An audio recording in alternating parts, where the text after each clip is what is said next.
रस धन अली किशोर इन संग तुम, रस धन अली भिजहु रस बरसाऊं, भिजहु रस बरसाऊं। प्रिया जी कह रही हैं जो जो वंशी बजाए करके आप मेरे संग करो, मैं आज आपके संग करूंगी। कैसे का करें आप?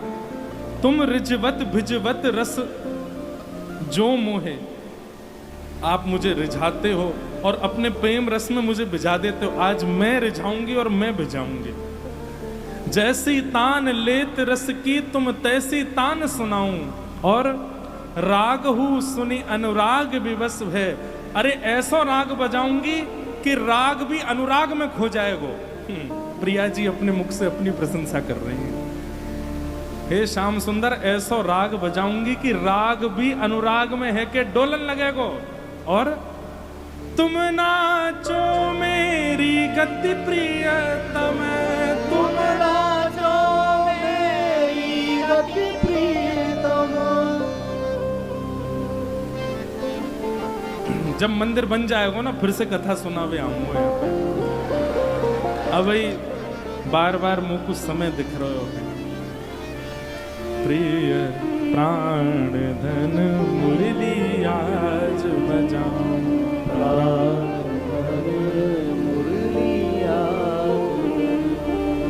ठाकुर जी जोर जोर से हंसन लगे।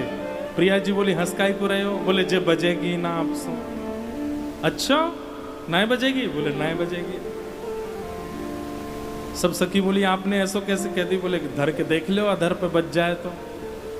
प्रिया जी ने जैसे ही अपने अधर पे वंशी धरी, कोमल उंगलियों से आच्छादित किया, प्राण पिरोए, वंशी नहीं बजी।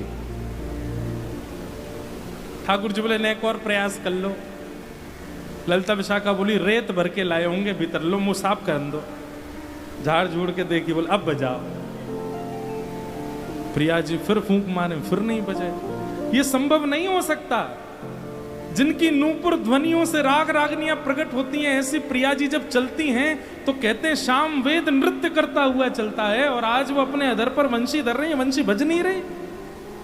सखियों ने वंशी नीचे धर दी, डांटने लगी वंशी को। इतने में ही वंशी महारानी प्रकट है कि बोल वंशी अली की। वंशी अली हाथ जोड़ करके बोली मुझको क्षमा करो। अरे तू बज क्यों नहीं रही है? प्रिया जी इतनी देर से प्रयास कर रही है, तू बच क्यों नहीं रही है? मैं अनन्या हूं, ना अन्य इति अनन्य। जो अन्य किसी को ना भजे उसको अनन्य कहते हैं। और श्याम सुंदर जब जब अधर पर मुझको धरते हैं तब तब प्रिया जी का चिंतन करते हैं। और जब प्रिया जी का चिंतन करा करा करके मुझको इन्होंने प्रिया जी का अनन्य बना दिया। अब कोई और चिंतन करके यदि अधर पर वंशी धरेगा तो मैं नहीं बच पाऊंगी, मैं अनन्या हूं। ताली पहले बजाए करके रस में आपने नमक डाल दियो। तो बोले अनन्या, बोले मैं तो प्रिया जी को चिंतन करूं नित्य। श्याम सुंदर उठते बैठते चलते फिरते प्रिया जी को स्तवन करें। लेकिन प्रिया जी जब वंशी बजा रही हैं तो ये कौन को स्मरण कर रही हैं? प्रिया जी बोली मैं तो श्याम सुंदर को स्मरण कर रही हूं, तो मैं कैसे बजूं? मैं तो अनन्या हूं। आप अपनो चिंतन करके जब बजाओगी तब बजूंगी मैं। प्रिया जी बोली ये तो संभव नहीं है। तो बोले फिर वापस श्याम सुंदर को दे दो, यही बजाएंगे। प्रिया जी को, ठाकुर जी की एक एक अंग कांति श्री प्रिया जी के अनन्य है। मुकुट भी अनन्य है, पोशाक भी अनन्य है, आभूषण भी अनन्य है, वंशी भी अनन्य है, नूपुर भी अनन्य है। सब प्रिया जी के लिए है। नूपुर की जो छम आवाज आती है ना, वह भी श्री प्रिया जी को रिझाने के लिए आती है, वो भी प्रिया जी के लिए अनन्य है। यही मारे एक प्रसंग सुना में कि एक बार मधुमंगल बोलो लाला तेरी पोशाक में कछु टोना है, या पहन के तू निकले, सवरे तेरे दीवाने है जाए। आज तेरी पोशाक मैं पहनूंगा। ठाकुर जी बोले जे काम कभी मत करियो। नाय नाय लाला, अब ये तो स्वभाव है हम लोगन को, जा काम को मना कर दो वाकू अदबद के करें। एक दिन मौका पाके ठाकुर जी जैसे ही सरोवर स्नान कर रहे, मधुमंगल बोलो वस्त्र सवरे भार धरे पहन लो, पीताम्बरी पहन ली, सिर पे मोर मुकुट धारण कर लियो, कटकाचनी बांध ली, बंसी अपने कमर में लगाए ले, बाजूबंद आदि, बिल्कुल ठाकुर जी जैसी चाल मधुमंगल चलन लगो। ठाकुर जी ने सरोवर में तो देख तो लियो, वो दारी के मरेगो, रो तो आवेगो। यहां कंस ने एक केसी नाम को राक्षस भेजो वृंदावन। केसी राक्षस ने कही, बोले जय जय हे कंस महाराज, आपके शत्रु देखने में कैसे हैं? बोले देखे तो मैंने भी नहीं, पर मैंने सुना है पीली पीताम्बरी पहनते हैं, मोर मुकुट पहनते हैं, बंसी खोस के चलते हैं, टेढ़ी मेढ़ी चाल चलते हैं। अच्छा। केसी राक्षस आके ढूंढने लगा, सोई देखो मधुमंगल, मोर मुकुट पहनो डोल रो है, पीताम्बरी पहन करके बंसी खोस करके चल रो है।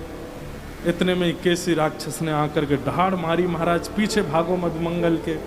अब मधुमंगल आगे आगे दौड़े, अरे कन्हैया बचैयो, अरे श्याम सुंदर बचैयो, अरे लाला बचैयो, देख देख देख जे राक्षस मेरे पीछे भाग रहा है। ठाकुर जी निकल के आए, केसी को एक मुष्टिक प्रहार में वध कियो। मधुमंगल बोलो भैया, जे पकड़ अपनो मोर मुकुट, जे पकड़ अपनी पीताम्बरी, ये पकड़ अपनी बंसी, आज के बाद कभी नहीं पहनूंगा। लाला तू पहन के निकले तो गोपी तो पे ऐसी सबरी वारी वारी जामे, मैं पहन के निकसो तो राक्षस आए गए हो। ठाकुर जी बोले, ये मेरे सर्वांगीण अंग के वस्त्र श्री प्रिया जी के अनन्य हैं, मेरे अलावा कोई और पहनेगो तो राक्षस ही आवेगो। कहने को अभिप्राय, ठाकुर जी कोई भगवान बनो रहने दो, आप बनवे को प्रयास करोगे तो राक्षस ही आवेगो।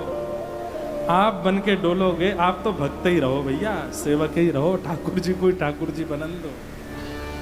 ऐसे अनन्य ठाकुर जी ने आहा अधर पर वंशी धारण करके वेणु रव किया। आज की झांकी कुछ अलग है। कैसी झांकी है? चार सखियां यहां खड़ी हैं, चार सखियां यहां खड़ी हैं, बीच में श्री प्रिया जी ठाकुर जी के कंधे पर सिर रख कर के ठाड़े हैं, रख कर के ठाड़े हैं।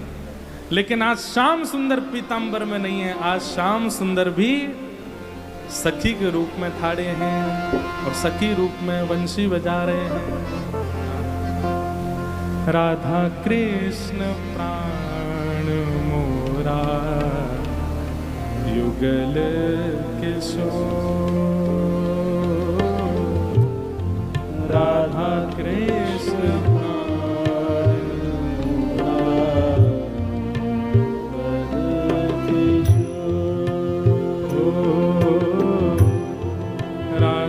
कृष्ण प्राण मोरा युगल किशोर, राधा कृष्ण युगल किशोर। हे जीवन मरण गति कर